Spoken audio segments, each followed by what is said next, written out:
Mick McCarthy predominantly has chosen the former path. John Delaney, perhaps not as much. Mick McCarthy encourages his players. Photo, Sportsfile Conor Hourihane's magical wand of a left foot crowned a simple plan effected by McCarthy. If only that life were so easy for Delaney. Only moments before Hourihane's free kick, there was an inordinate delay to the resolution of the contest on the field as some fans protested their indignation at the conflict off it. A few dozen tennis balls rained down on Darren Randolph's goal in front of the south stand, forcing Dutch referee Serter Gozebayuk to delay Hourihane's attempt.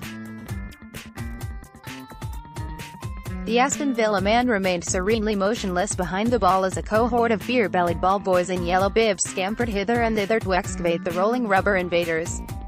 It seemed an ignoble intervention, coming as it did after an opening 15 minutes of verve not witnessed in this stadium from an Irish team in some years, featuring 5 shots on goal from players who seemed inspired to roam. The manager had joked he might bring a racket. Instead, Hourihane's whizzing groundstroke created one.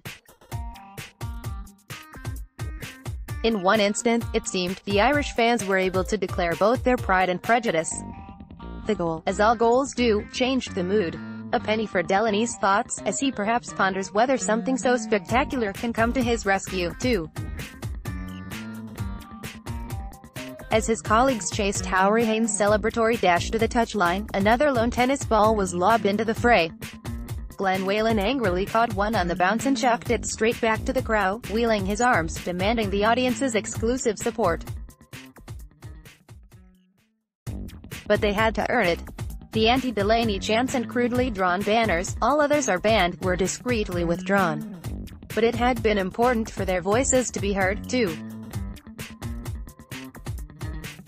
Encouragement for the national side and their despair at their national administration are not mutually exclusive.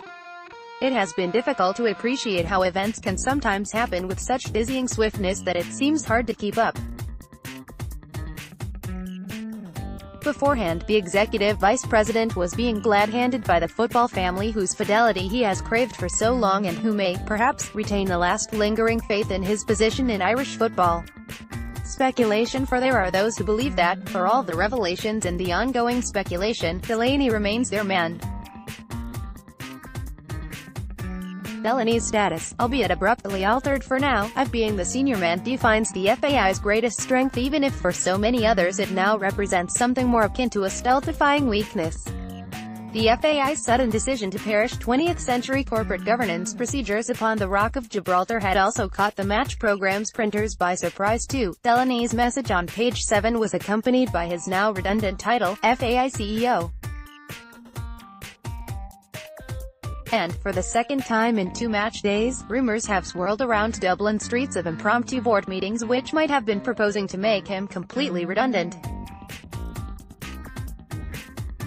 They remained whispers carried on the light air as Delaney took his seat beside partner Emma English, the barrage of snappers wheeling from their position in front of the players to catch. They might possibly have been presuming, one of the final images of a whirlwind executive vice presidency.